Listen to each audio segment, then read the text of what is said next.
A really unique thing about this poster compared to the other poster is this one focused on the mad science aspect of Shaun and being inside his lab, which is an environment that is only in this film. That was a really good moment to be able to celebrate that.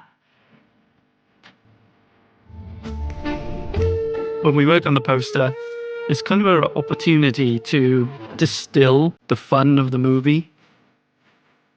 Every element that you see within the poster is crafted, the props, the bottles, even the liquids within those bottles. It keeps it real, it keeps it grounded, it keeps it true to the characters, and that's very much the way we are at Aardman with our kind of bespoke, kind of handcrafted look.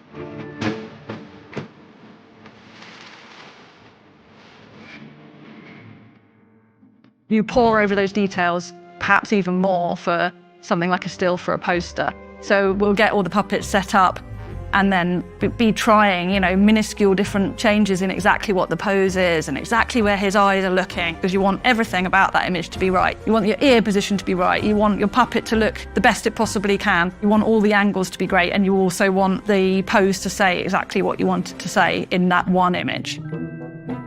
Generally, when the puppets go out on the studio floor, they're put through their paces, and so things break on set.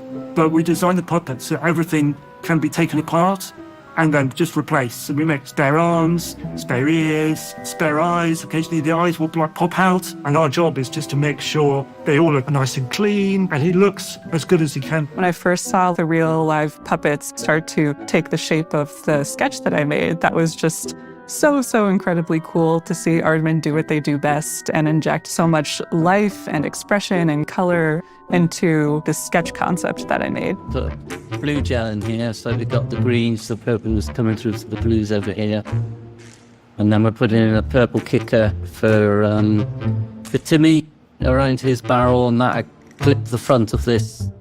Charles is obviously brilliant at lighting, and I think that the shadow of the beast on the wall looked better than we really hoped it might look. We thought we might have problems with that because the wall is textured, and it's one thing to draw it as a sketch, but sometimes those things don't read that clearly, and we weren't sure how clear that shape would look. We thought we might have to do a cardboard cutout of him to get a crisper line, or we might have to create that shadow in post, but actually we did use the real puppet. He's not pitching up such a nice shadow, which I can get back, but I'll just have to fiddle around. I was researching a bunch of vintage horror movie posters. I did see a couple others that would integrate the monster in these sort of shadow ways, and I thought that would be really interesting if we could try that out too. The way the lighting all came together and the way it hit the wall and the bit of the wall that we found for it to hit on, it all just works really well.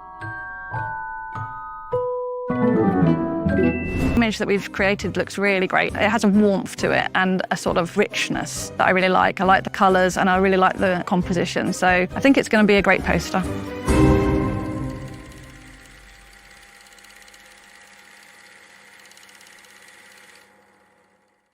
Thank you for clicking on our video, everybody. If you like what you saw here, make sure you like the video and subscribe and share with your friends who like this sort of content.